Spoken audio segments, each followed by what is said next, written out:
Today we're reading Stuart Little, Chapter 11, The Automobile. For 3 days, everybody hunted all over the house for Margalo without finding so much as a feather. I guess she has spring fever, said George. A normal bird doesn't stay indoors in this kind of weather. Perhaps she has a husband somewhere and has gone to meet him, suggested Mr. Little. She has not, sobbed Stuart bitterly. That's just a lot of nonsense. How do you know? Asked George. Because I asked her one time, cried Stuart. She told me she was a single bird. Everybody questioned Snowball closely, but the cat insisted he knew nothing about Margalo's disappearance. I don't see why you have to make a pariah out of me just because that disagreeable little chippy flew the coop, said Snowball irritably. Stuart was heartbroken. He had no appetite, refused food, and lost weight. Finally, he decided that he would run away from home without telling anybody and would go out into the world and look for Margalo. While I'm out about it, I might as well seek my fortune too, he thought. Before daybreak the next morning, he got his biggest handkerchief, and in it he placed his toothbrush, his money, his soap, his comb and brush, a clean suit of underwear, and his pocket compass.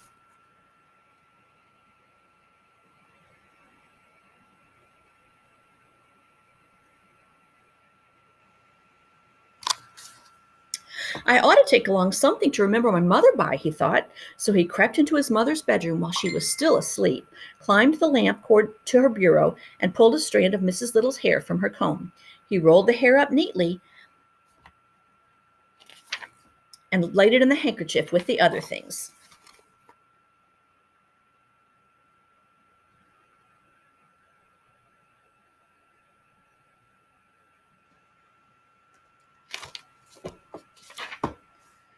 Then he rolled everything up into a bundle and tied it onto one end of a wooden match. With his gray felt hat cocked jauntily on one side of his head and a pack slung across his shoulder, Stuart stole softly out of the house.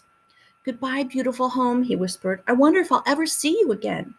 Stuart stood uncertainly for a moment in the street in front of the house. The world was a big place in which to go looking for a lost bird. North, south, east, west? Which way should he go?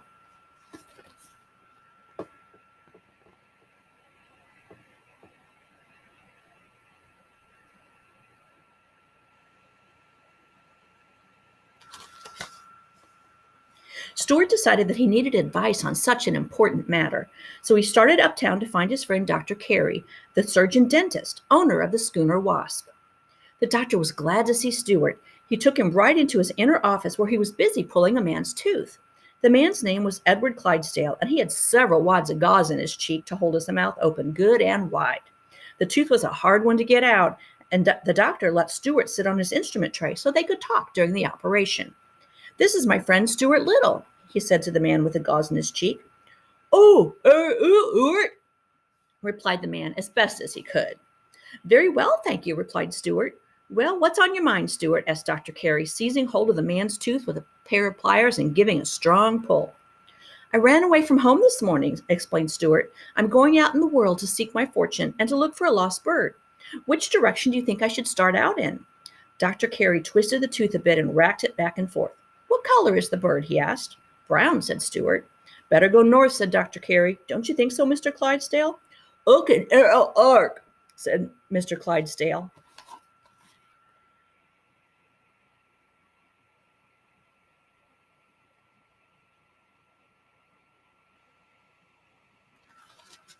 What? Cried Stuart. I heard oak and arrow ark, said Mr. Clydesdale. He says look in Central Park, explained Dr. Carey, tucking another big wad of gauze into Mr. Clydesdale's cheek. And it's a good suggestion.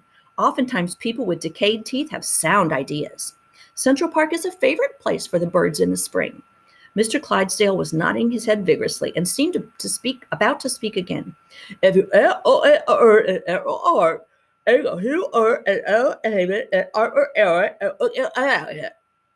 What? Cried Stuart, delighted at this new kind of talk. What say, Mr. Clydesdale?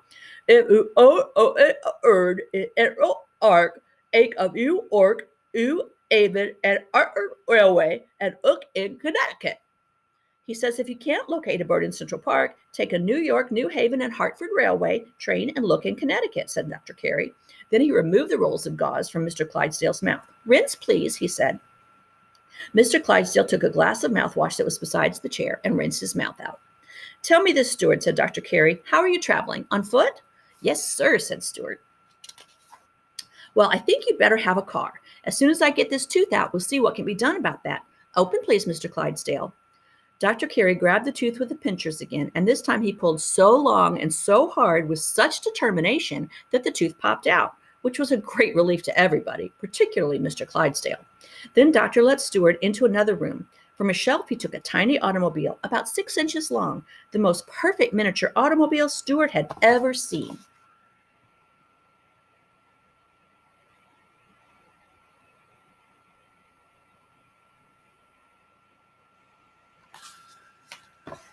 It was bright yellow with black fenders, a streamlined car of graceful design.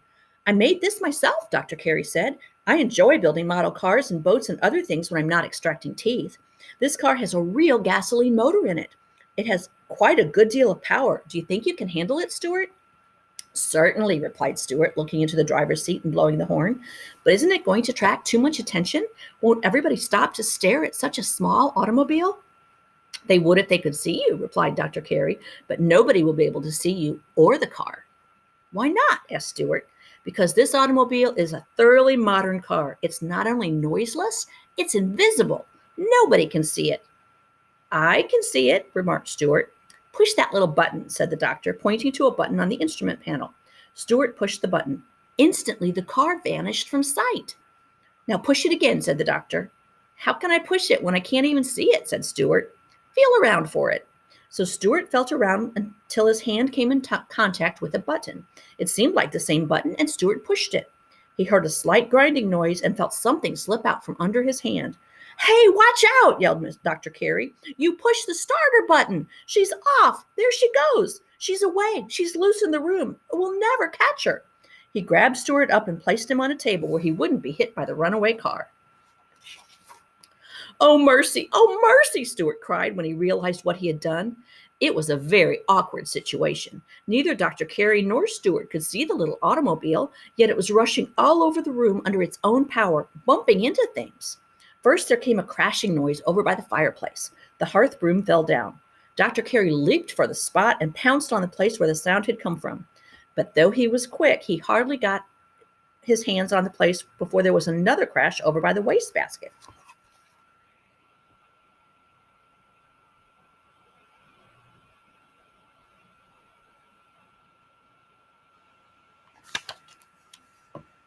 The doctor pounced again. Pounce, crash, pounce, crash, pounce, crash.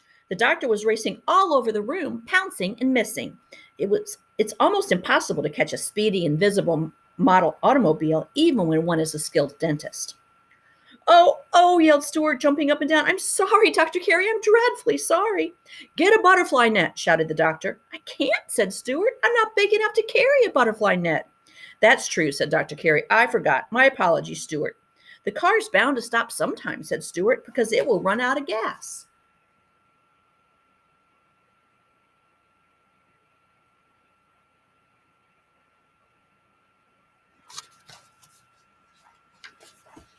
That's true too, said the doctor, and so he and Stuart sat down and waited patiently until they no longer heard any crashing sounds in the room. Then the doctor got down on his hands and knees and crawled cautiously all over, feeling here and there, until at last he found the car. It was in the fireplace, buried up to its hubs in wooden ashes. The doctor pressed the proper button, and there it stood in plain sight again. Its front fenders crumpled, its radiator leaking, its headlights broken, its windshield shattered, its right tire punctured, and quite a bit of yellow paint scratched off the hood.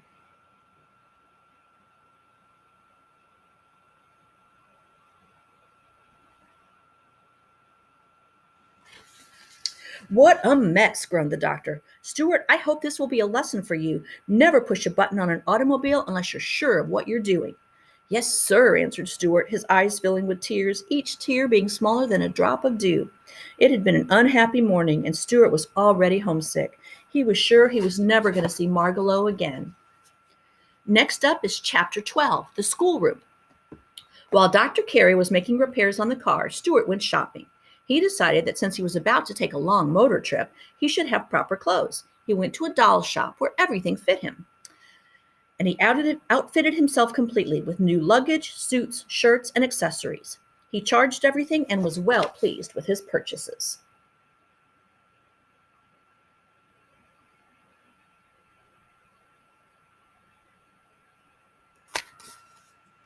That night, he slept at the doctor's apartment. The next morning, Stuart started early to avoid traffic. He thought it would be a good idea to get out on the road before there were too many cars and trucks. He drove through Central Park to 110th Street, then over the West Side Highway and north to the Sawmill River Parkway. The car ran beautifully. Though people were inclined to stare at him, Stuart didn't mind. He was very careful not to press the button which had caused so much trouble the day before. He made up his mind he would never use that button again. Just as the sun was coming up, Stuart saw a man seated in thought by the side of the road. So Stuart steered his car alongside, stopped, and put his head out.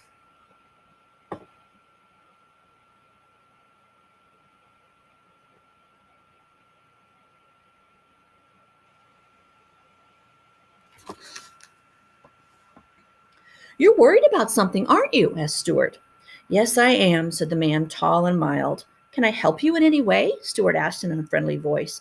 The man shook his head. "It's an impossible situation, I guess," he replied. "You see, I'm superintendent of schools in this town." "That's not an impossible situation," said Stuart. "It's bad, but it's not impossible." "Well," continued the man, "I've always got problems I can't solve. For instance, today, one of my teachers is sick. Mrs. Gunderson is her name. She teaches number 7 school. I've got to find a substitute for her, a teacher who will take her place." "What's the matter with her?" asked Stuart. "I don't know exactly. The doctor says she may have rhinestones," replied the superintendent. "Can't you find another teacher?" asked Stuart. "No, that's the trouble. There's nobody in this town who knows anything. No spare teachers, no anything. And school is supposed to begin in an hour." "I will gladly take Miss Gunderson's place for a day if you would like," suggested Stuart agreeably. The superintendent of schools looked up. "Really?" "Certainly," said Stuart. "Glad to." He opened the door of the little car and stepped out. Walking around to the rear, he opened the baggage compartment and took out his suitcase. "If I'm to conduct a class in a schoolroom, I better take off these motoring togs and get into something more suitable," he said. Stuart climbed the bank, went into the bushes, and was back in a few minutes wearing a pepper and salt jacket, old striped trousers, a Windsor tie, and spectacles.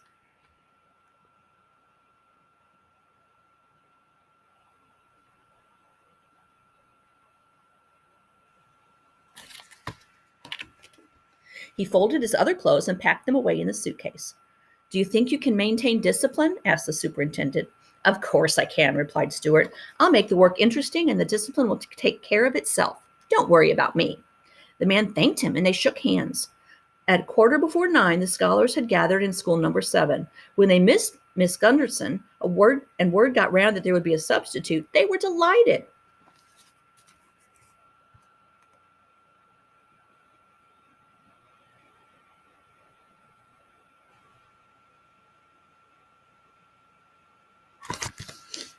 "A substitute! A substitute!" somebody shouted. The news traveled fast, and soon everyone in the schoolroom knew they were all going to have a rest from Miss Gunderson for at least a day, and they were going to have the wonderful experience of being taught by a strange teacher that no one had ever seen before. Stuart arrived at 9. He parked his car briskly at the door of the school, stalked boldly into the room, found a yardstick leaning against Miss Gunderson's desk, and climbed hand over hand to the top. There he found an inkwell, a pointer, some pens and pencils, a bottle of ink, some chalk, a bell, 2 hairpins, and 3 or 4 books in a pile. Stuart scrambled nimbly up to the top of the stack of books and jumped for the button of the bell. His weight was enough to make it ring, and Stuart promptly slid down, walked to the front of the desk, and said, "Let me have your attention, please." The boys and girls crowded around the desk to look at the substitute. Everyone talked at once, and they seemed to be very much pleased. The girls giggled and the boys laughed, and everyone's eyes lit up with excitement to see such a small, good-looking teacher, so appropriately dressed.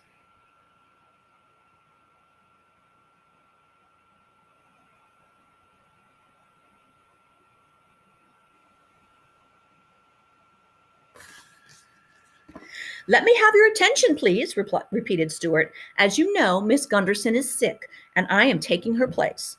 "What's the matter with her?" asked Roy Hart eagerly. "Vitamin trouble," replied Stuart. "She took vitamin D when she needed vitamin A. She took B when she was short of C, and her system became overloaded with riboflavin, thiamine hydrochloride, and even pyroxidine, the need for which in human nutrition has not been established. Let it be a lesson for all of us." He glared fiercely at the children, and they made no more inquiries about Miss Gunderson. Everyone will now take his or her seat, commanded Stuart. The pupils filed obediently down the aisles and dropped into their seats, and in a moment there was silence in the classroom. Stuart cleared his throat. Seizing a coat lapel in either hand to make himself look like a professor, Stuart began. Anybody absent? The scholars shook their heads.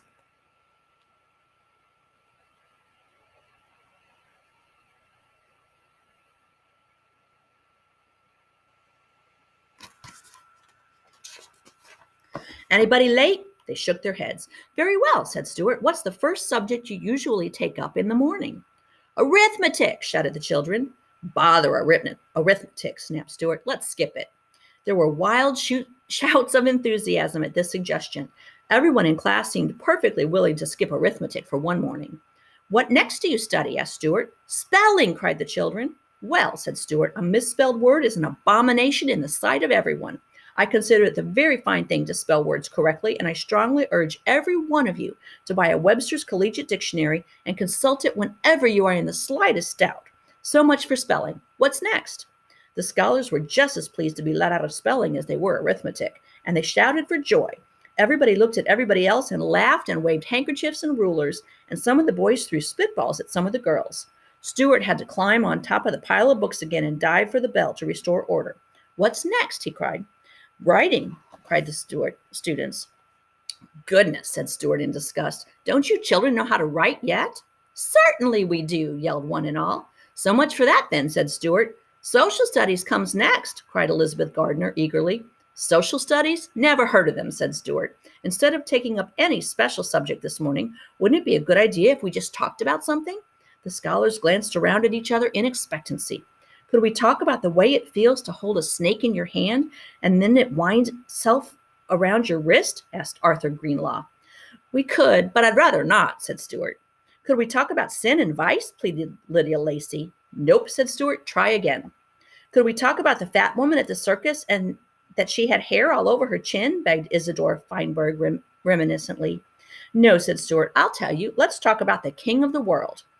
He looked all around the room, hopefully to see how the children liked that idea. There isn't any king of the world, said Harry Jameson in disgust. What's the diff, said Stuart. There ought to be one.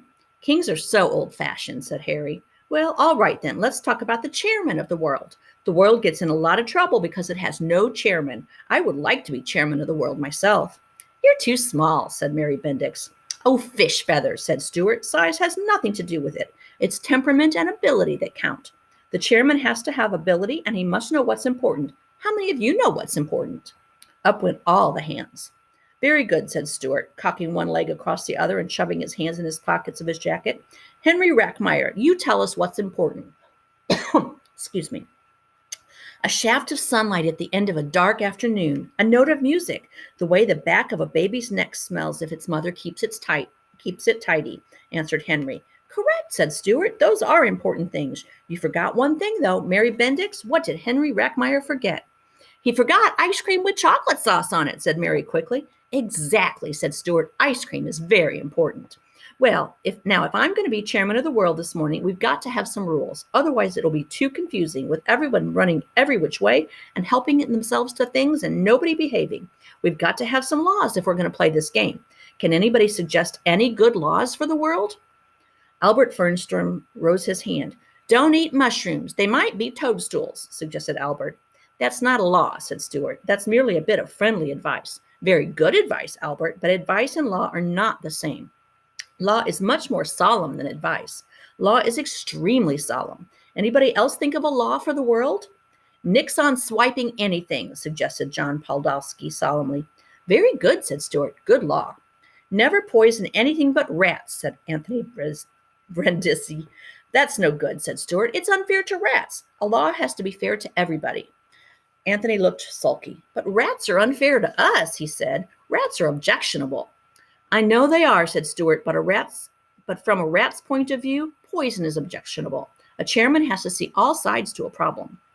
Have you got a rat's point of view? Asked Anthony. You look a little like a rat. No, replied Stuart. I have more the point of view of a mouse, which is very different. I see things whole. It's obvious to me that rats are underprivileged. They've never been able to get out in the open. Rats don't like the open, said Agnes Boretska. That's because when they come out, somebody socks them. Rats might like the open if they were allowed to use it. Any other ideas for laws? Agnes Boretska raised her hand. There ought to be a law against fighting. Impractical, said Stuart. Men like to fight, but you're getting warm, Agnes. No scrapping? Asked Agnes timidly. Stuart shook his head. Absolutely no being mean, suggested Mildred Hoffenstein. Very fine law, said Stuart. When I am chairman, anybody who's mean to anybody else is gonna catch it. That won't work, replied Herbert Pendergast. Some people are just naturally mean. Albert Fernstrom is always being mean to me. I'm not saying it'll work, said Stuart. It's a good law, and we'll give it a try. We might give it a try right here and now. Somebody do something mean to somebody. Henry Jameson, you be mean to Catherine Stableford. Wait a minute now. What's that you've got in your hand, Catherine? It's a little tiny pillow stuffed with sweet balsam. Does it say, for you I pine, for you I balsam on it? Yes, said Catherine. Do you love it very much, said Stuart. Yes, I do, said Catherine. Okay, Harry, grab it. Take it away.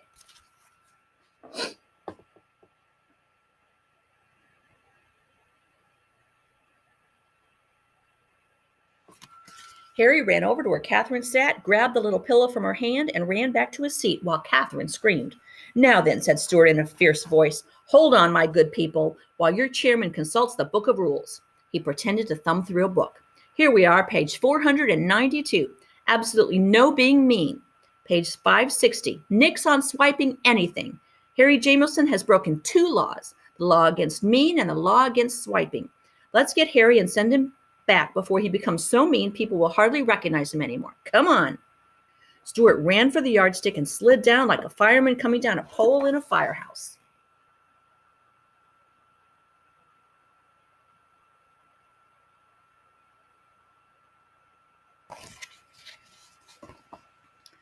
He ran toward Harry, and the other children jumped up from their seats and raced up and down the aisles and crowded around Harry while Stuart demanded he give up the little pillow. Harry looked frightened, and although he knew it was just a test, he gave Catherine the pillow.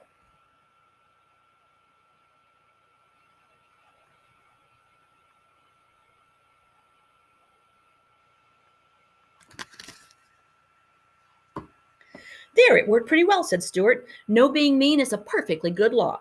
He wiped his face with his handkerchief, for he was quite warm from the exertion of being chairman of the world. It had taken more running and leaping and sliding than he had ever imagined. Catherine was very much pleased to have her pillow back. Let's see that little pillow for a moment, said Stuart, whose curiosity was beginning to get the better of him. Catherine showed it to him. It was about as long as Stuart was high, and Stuart suddenly thought what a fine, sweet-smelling bed it would make for him. He wanted the pillow himself. It's a very pretty thing, said Stuart, trying to hide his eagerness. You don't want to sell it, do you? Oh, no, replied Catherine. It was a present to me. I suppose it was given to you by a boy you met at Lake Hopatcong last summer and reminds you of him, murmured Stuart dreamily. Yes, it was, Catherine said, blushing. Ah, said Stuart, summers are wonderful, aren't they, Catherine? Yes, and last summer was the most wonderful summer I ever had in my whole life. I can imagine, replied Stuart. You sure you don't want to sell that pillow? Catherine shook her head. Don't know as I blame you, said Stuart. Summertime is important. It's like a shaft of sunlight. Or a note in music, said Elizabeth Atchison. Or the way the back of a baby's neck smells if its mother keeps it tidy, said Marilyn Roberts. Stuart sighed. Never forget your summertimes, my dears, he said. Well, I've got to be getting along. It's been a pleasure to get to know you. Class is dismissed. Stuart strode rapidly to the door, climbed into his car, and with a final wave of his hand drove off in a northerly direction, while the children raced alongside and screamed, Goodbye, goodbye, goodbye. They all wished they could have a substitute every day instead of Miss Gunderson.